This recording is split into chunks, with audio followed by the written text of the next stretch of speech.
everybody. In this hopefully very short tutorial, I'm gonna show you how to download, install, and use KeePass, which is a password manager for Windows, and it's also available on Linux and Android as far as I know. But this tutorial is gonna be for Windows only, though the steps are pretty much the same. Okay, so the first thing you need to do obviously is download the software, and for that what you want to do is go to keepass.info, hit enter, and that's it. So at the time of this recording, the newest version was 2.27, so I'm gonna go ahead and click here to download this version. You can see there is so many beautiful things around here. Just click here, download KeePass 2.27 again, and this is gonna take you to this page where it's telling you, hey, you know what, there is two versions of KeePass 27. There is the classic edition, which is actually KeePass 127, and the professional edition, which is 2.27. Now both of these versions are actually free, and the only difference is that the classic version uses this thing called GDI Plus, which is already included with Windows XP or any newer version of Windows. But the professional edition actually uses the .NET Framework 2.0 or newer, which is included with Vista or newer operating systems of Windows. So I actually have Windows Vista, as you can see here, so I'm gonna go ahead and download this version. So just click here. Oh, one more note. Before I go ahead, there's also two versions of each version. The first option that they give you is the installer version, and the second one is the portable. Basically what this is that this portable version is just a zip file with everything you need to run the application on it. So if you're a pro user, you might just want to download this one, but since this is a tutorial for newbie users, we're gonna use the installer version, so that's what I'm gonna download. So I'm just gonna click here. You'll see that it will start in 2, 1, go. Alright, so I'm gonna download this to my desktop or wherever this thing downloads. Anyway, so I'm just waiting for it to finish. It's done, so I'm just gonna click here. Are you sure you know what you're doing? Yes, I do know what I'm doing, so just run it. Yes, I want to install in English, thank you very much. Welcome, blah blah blah, next. Yes, I agree to the terms of service, next. That directory seems good to me, so next. And yes, I want every one of these things, so yeah, next. This option here, associate KeePass with the KDBX file extension, it makes this program open these kind of files, which actually I think it's the only program in the world that uses this extension. So it's up to you whether or not you want to associate this application with this type of files. So I'm just gonna leave it on the default for now. I'm actually gonna close the browser now because we're not gonna use that for a while. Actually, I'm just gonna create a new tab and leave it there. So back to the setup. So next, and install. It's gonna do lots of fancy things. Just wait for a few seconds. Sit down, enjoy life. Things are good. So okay, it's done, and you can see here it says, do you want to launch KeePass? Yes, please. So we finished installation, and it's asking me if I want the application to check for updates automatically. I'm gonna say yes because it's the recommended option. If you don't want it to, you don't have to. It's up to you. So I'm just gonna click enable here. The very first time you launch KeePass, you're gonna see this thing, which really doesn't tell you anything, what you can do, what you are supposed to do. The magic begins when you actually create your first database file. So this database is gonna be a collection of all of your logins, your usernames, your passwords, some additional information that you want to put there, and well, in order to save that information, you need to create a database. So that's what we're gonna do right now. So I'm gonna go to File, New, or you can just press Control N, or actually you can just click here on the new icon on the toolbar. So I'm gonna do that, and it's gonna ask me where I want to save this database file. Now this is very, very, very important because the fate of all of your information depends on this database file. Every single one of your logins, your passwords, your additional information is gonna be stored in this database file that you choose. If you lose this file, you're gonna lose everything. There is no way to recover it other than by using this file. So be sure to first know where you're saving this database file. Two, make regular backup copies either to your cell phone or a USB drive or maybe even the web if you're not paranoid as I am. But so for now, I'm just gonna create a database file called secret information. How about secret logins? Yeah, I like that. Alright, and I'm gonna save this to my documents right now. Again, be sure you know where you're saving this. Just click save. And now it's gonna ask me for some weird stuff that just looks terrifying when looking at it, but honestly it's really not that much of a pain once you understand what it's asking for. This first field, the master password, it's gonna be used to encrypt your database file. In other words, whatever you set here, it's gonna be the password used every single time you want to open this database password. So make sure that it's a very, very secure password, that is a hard to guess password, and basically that you are following all of the rules for good passwords. Now, what is a good password? I actually already wrote it here, so just to make it easier for me. A good password contains both uppercase and lowercase letters. That is, for example, you want to say hello with uppercase H and not hello all lowercase. Also, you notice that this little bar here changes every time I type something. This bar is telling you how strong is your current password.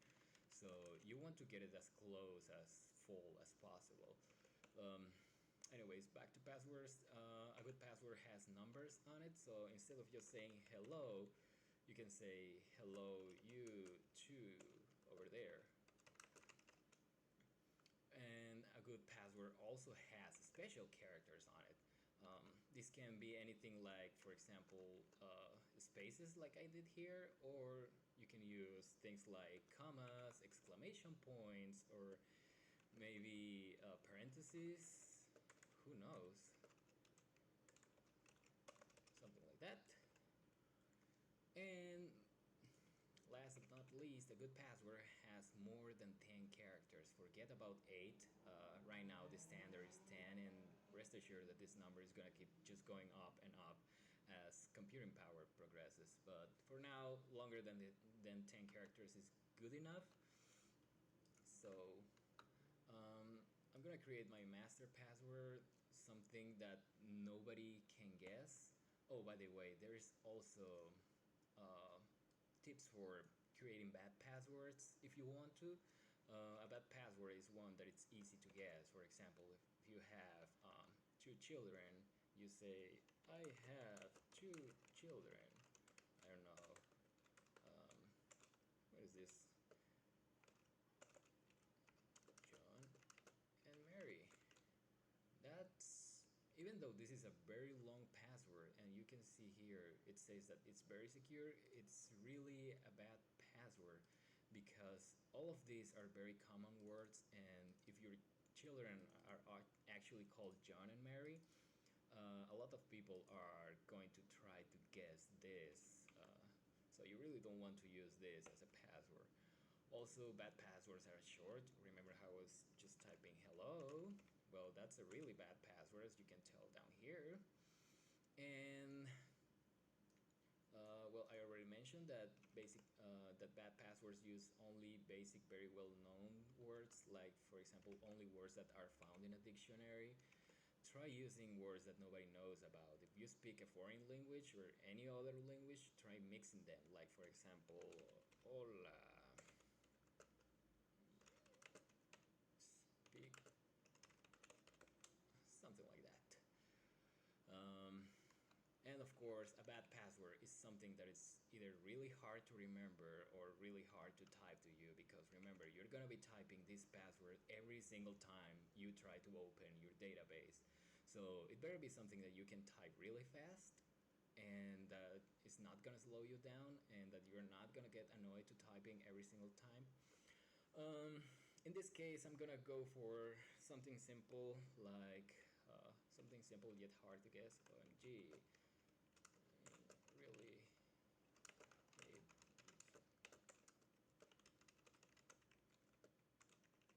something like that. I might as well just remove. Yeah, that looks good. If you click in this icon here, it's gonna hide your password. So of course you don't want anybody looking at you when you're typing this. So I'm just gonna try to remember this right now. OMG, I really hate these three passwords. Mm, you may be wondering why am I saying this even though it's only one password. Well, this is just to try to make it harder to guess and again easier to remember for me. It doesn't make any sense to anybody, but it does make sense to me because I know I'm just trying to deceive you from thinking that I hate passwords or this password that I'm typing. I don't know, it just makes no sense and I don't want it to make any sense. So I'm just gonna erase this here and I'm gonna type it again just to make sure that I can type it every single time.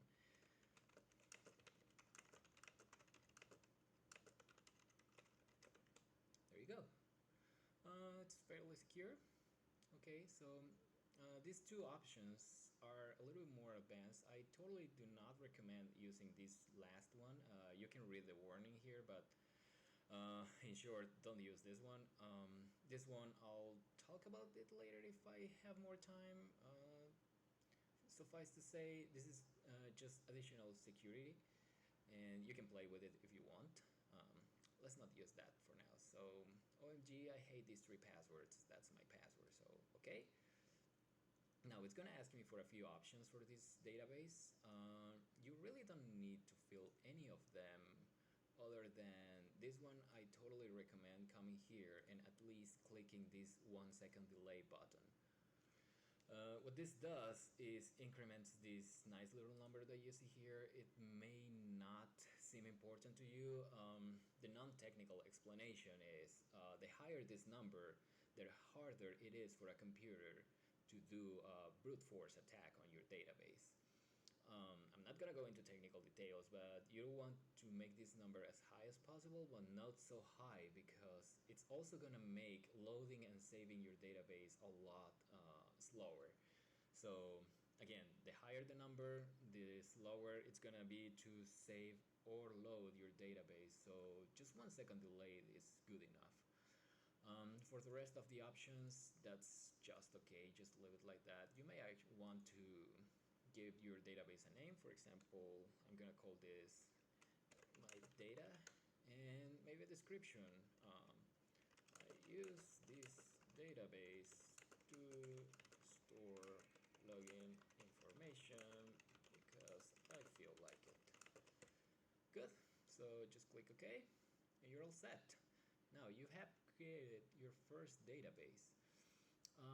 You can see it has already two entries here. These are just example entries. Now if you're an expert user who can learn by just looking at, you can go ahead and double click either of these and you'll basically know how to use the tool in no time. So again, this is a tutorial for non-technical users, so I'm just gonna go ahead and delete this and we're gonna create our first entries in a few seconds. But before that, let me show you what's the actual purpose of this KeePass tool. Suppose you are about to create a new account. Let's say I'm gonna log into gmail.com, but I don't have an account, so I'm just gonna create a new one by clicking this button here. It's asking for my name. I'm just gonna call this John Doe, and the password is gonna be, I don't know, the final addition. I actually checked that one beforehand. Now it's asking me for my password here. I could just try and make myself an awesome password that's easy for me to remember and probably easy for computers to guess, but you know what? I have this awesome tool called KeePass, and I'm gonna use this one to create a password for me, which is gonna be really hard to guess and really hard to brute force through. I'm gonna show you how to do that. You can just right click here and click add entry, or you can just click this other button here that says add entry, or I believe there is also an add entry here, and nope, there's not. So either way, your choice, or you can also press Ctrl I. So again, your choice. This is gonna open this window to create a new entry. Every entry has a title. Now this title is actually very important because it's gonna be used for auto type. I'm gonna show you how to do that in a few seconds, but in this case I'm gonna call it Gmail. And my username, this is the actual username that I'm giving the website here. So I'm just gonna copy paste this, copy, go back here, and paste. Now it's asking me for a password, and here's where the magic actually happens. If you click again this show hide password icon, you're gonna see this is some random garbage. This is KeePass's suggestion to use for a password for this particular site. Now you don't have to use this. KeePass comes with an awesome password generator. All you have to do is click in this icon and go to open password generator, and voila, oh my, this is so beautiful. Here in this screen you can tell KeePass how do you want it to generate this password. You want it to have uppercase letters, lowercase letters, digits, the minus sign, the underscore sign, white space, special characters, and other special characters, and even these high ANSI characters. Now, in my experience, these high ANSI characters causes many sites to break and stop working. So I do not recommend using this option unless you know what you're doing. Additionally, you can tell KeePass how long you want your password to be. So for now, I'm just gonna say 20 characters. I'm gonna click OK. And you can see that the password has changed according to those rules that I gave it.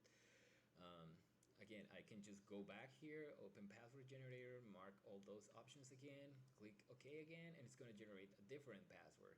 And I don't know, if I am feeling paranoid today, I can just go ahead and say, you know what, I want a password that's 64 characters long. And click OK, and you'll see that's going to generate a password that's that long. Now, you don't have to remember this password. All you have to do is, if you're happy with this result, is just click OK, and here's your new entry. This is for Gmail, and this is your username at Gmail, and your password, of course, is not shown. So what do you do with once you have all of this? Well, you just right click and select copy password, or you can just press Ctrl C as you see here. Now when I do this, notice down here that this bar starts to deplete. So if I go to Notepad right now and press Ctrl B to paste, you'll see that it's pasting my password.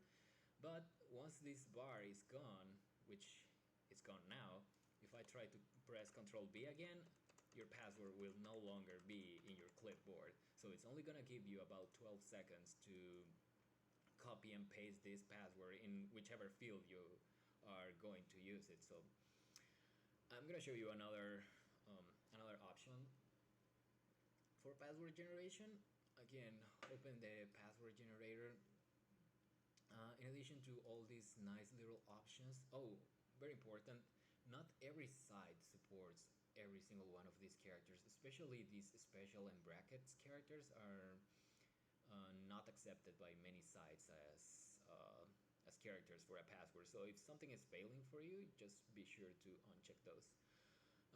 Anyway, there's another option down here that says collect additional entropy. If you hit this one and click OK, you're gonna be shown with this fancy window that looks so weird.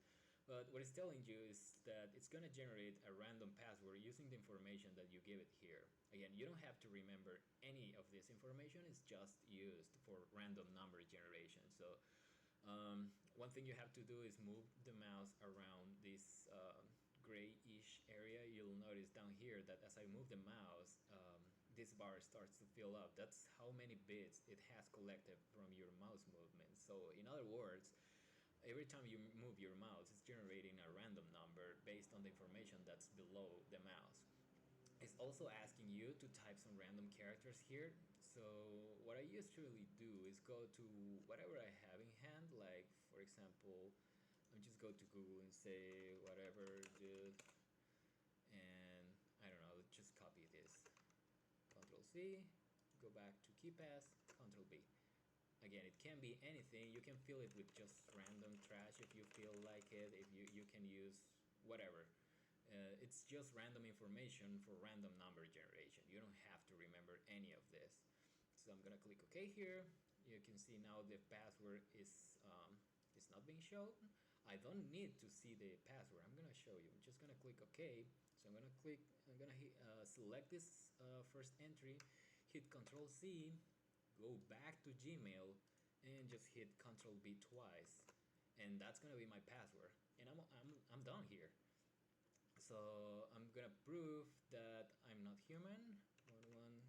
1172, and I agree to the terms of service. Go to the next step. Don't remember passwords for me, Firefox. Thank you very much. Oh, you can't leave your birthday empty, so I'm just gonna give some random information here.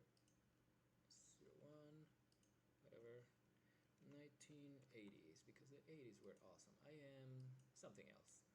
So now again, my password is no longer in my clipboard. That's not a problem. I can just go back to KeePass and select the entry, Control C, Control B, and Control V. And let's try again. I honestly can't read this image, so let's try again. 255. Huh. There you go. 255. Next. Awesome. Do I want to create my profile? No, thank you. Now my account has been created, so I'm just gonna go to gmail.com. Hopefully it's gonna load very fast. Actually, I made a mistake. I apologize. Before doing this, I wanted to sign out, and now I'm gonna go back here to sign in, and here's some of the awesome magic. I could just go back here and say, you know, Control C, Control B, but KeePass actually has a much better feature. I'm just trying to get rid of this. Yes, I'm done. Has a much better feature called auto type. If you see here, actually it's not shown here. Oh, yeah, it's not shown here, but don't worry. So all I have to do actually is just select the username text box and hit Alt Control A, and it's gonna type my username and password for me. I don't even have to do anything, and I'm done. It's really that simple. Now you notice that when I signed out a few minutes ago, it actually remembered my username, and all it was asking for it was my password. Well, KeePass actually knows about this, so I'm gonna go back here to this first option and double click on it to edit it, and go to the auto type tab. So you notice here it says inherit from auto type sequence, blah blah blah. What you want to do in cases like this is override it, and you'll see this information here says username, tab, password, enter. This is what KeePass is actually doing when you press Ctrl Alt A. It's typing your username, then it's pressing the tab key, then it's typing your password, and it's pressing the enter key. That's what you saw a few minutes ago when I just pressed Ctrl Alt A. It typed my username, and then it suddenly jumped to the next text field, that's because it just pressed tab for you. So if you press tab on your browser, you'll notice that this little focus indicator changes from one place to another. So what you want to do in cases like this, where you know that your username is already gonna be there, is just edit this text so you get rid of your username and the tab key, so that it presses so that it types your password and hits enter, and that's it. Hit OK. I'm gonna hit Ctrl Alt A again. It's gonna type my password and it's gonna sign me in. Awesome, huh? Oh, I have 3 emails already. And that's about it. Again, for every site that you know of, say for example, I love this site because I'm a shopaholic. I want to create a new account here. I don't have an account. Yeah, I'm a new customer, of course. My name is John Doe. My email address. Oh gee, I don't remember what my email address is. Well, I'm just gonna go back here, and I know that I have an email at Gmail, so I'm gonna copy the username. But you know what? I don't feel like editing this every time I want to type my username. So what I'm gonna do is hit press the right mouse button, and you see there is this option that says copy username or Control B. So I'm gonna do that. I'm just gonna hit Control B and Control V to paste, and I know that this is at Gmail, so I'm gonna type just that. And oh, it's asking me to type it again. I'll do it again, no problem. And my mobile phone is optional, so I'm not gonna give it here. And it's asking me for a new password, so I'm not gonna give it this same password that I already have here, because that will be unsafe. What I'm gonna do instead is just create a new entry, and I'm gonna call this Amazon.com. And for my username, in this case, your username, I know that my username is gonna be my whole email alias, so I'm gonna copy this and paste it here. There you go. And I'm gonna use again the random password generator. I'm gonna tell it, you know what, I want password to have all these characters. I don't want the special characters because I'm not sure if Amazon supports those, but I'm paranoid and I want my password to be, I don't know, maybe 70 characters long. Is that good for you? By the way, there is this preview tab. If you click here, it's gonna generate you lots and lots of passwords based on these rules that you gave it. So again, I want to collect additional entropy, and I'm just gonna drag the mouse around and have some fun with it. And I'm gonna look for some random text. Maybe this text is good enough. Who knows? Remember that in your world anything is possible, so I'm just gonna delete a few extra spaces because why not? But again, this can be anything. The more random it is, the better. Anyway, so that's okay. Just hit OK, and that's it. I have a password for Amazon that I have not even seen, and I'm just gonna copy this and paste it here twice, create an account, and I'm done. Awesome, huh? That's about it. That's all you do. Like, just every time you go to a new site or an existing site and you want to change your password, you just come here, open the password generator, give it a few rules that you know your site supports, and that's it. And you just copy that password, paste it on the password field, and you're set. Another interesting feature that I want to mention before I go is each one of these entries supports additional information. Like, for example, for Amazon, I would like to say, I don't know, my credit card. Actually, this will be more suitable for like your bank account password, but just to give you an idea, then you enter your credit card number here. Of course, this is not my credit card, I swear to you. And that's it. This information is going to be stored in your database. One very important step that I have not performed yet is save. Your password information, your login information, everything we've done so far is not saved until you click here on save. Of course, you can also go to file and select save, and if at this time you go to your oh wow, if at this time you go go to your computer, go to your documents. You see here is your database file, and again, if I try to open this file in a plain text editor, it's not gonna let me because this file is actually encrypted. I don't want to save that, no problem. You see, nobody will ever be able to read your information unless they have your password. Again, if you lose this password or if you lose this file, all your information stored in this database file is gone with it. All the information is in this particular file, so make sure to have a backup in a different computer, in your cell phone, in whatever you trust the most, because you're gonna lose it someday. Something is gonna happen. Maybe your cousin is gonna come and just press spacebar and hit the delete key and say, yeah, I want to delete this. Or who knows, maybe your hard drive will explode, or maybe, who knows, a million things can happen. And rest assured, if you say, nah, that's not gonna happen to me, it is gonna happen to you. So yeah, that's about it. One last thing for added security. Remember that at the beginning I mentioned that this key file provider option makes things better for you. By the way, I already forgot my password here. OMG, I hate these 3 long passwords.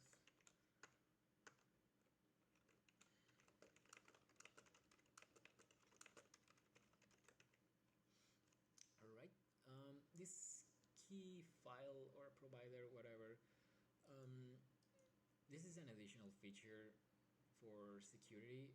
You can basically pick up any file that you know of. Say for example, I have music here. Yeah, I have sample music here. I could pick any of these files, and those will be used to encrypt your final database file. So it will use both your master password and this key file to encrypt your file, incrementing the um, how do I say this? Making it a lot harder to just try to guess just your password. So imagine that somebody you thought it was your friend gets a hold of your master password and also gets a hold of your database file of this file over here. If you are using a provider file or a key file or whatever this file is called, they will not be able to open your database because they also need this additional file that you're using to encrypt your database. Now, if you don't have this file either, you won't be able to open your database. Okay, so it's very, very important that you use this, that you keep a backup of this file along with a backup of your database. And it's also very, very important that this file that you're selecting here is never ever changed, because if you change even a single character, that's gonna make it a different file, and that's gonna cause that this provider file is not the one that you use for encrypting your database, and hence you won't be able to actually open your database. I'm gonna show you a very quick example. Just gonna type notepad here. I'm gonna type this is my key file. Seriously, that's all you need. I'm gonna save it as 1.txt file, and I'm gonna change my options here. For master key, I'm gonna use a shorter key just for demonstration. I'm just gonna use the worst possible password ever, 12345 6. Do not use this password, okay? This is just for demonstration purposes. And I'm gonna select a key file that's gonna be this 1.txt. I'm gonna hit OK, and settings have been changed. That's good, and I'm gonna hit save. So now I'm gonna close this database and try to open it again. And it's asking for my master password. Notice that it already knows where my key file is, so it's telling me, hey, you want to use this, right? Yes, I do. So I'm gonna just gonna type my password, and voila, it's open. So let me show you what happens when the file is not correct. So I'm gonna try to open that same database again, open file, and I'm gonna give it a completely wrong file just for the sake of it. I'm gonna give it another of these files, and again my password. Okay, it's gonna say, you know what, I can't open this database using that information that you provided. So again, the key file is very important. I'm gonna show you one last thing. I'm gonna change this, I don't know, this I for an uppercase I. I'm gonna save this file, file save. I'm gonna try to open this again. 1 2 3 4 5 6. Okay, and again it tells me, you know what, I cannot open this file because either the master key or the file are invalid. So again, the file must be the exact same every time you want to open the database, otherwise it's not gonna work. And that's about it. Ooh, that was a little bit longer than I expected, but I hope you enjoyed and I hope you learned a thing or two here. um, Again, if you have any questions, just post them on the bottom of this video, I guess, and enjoy.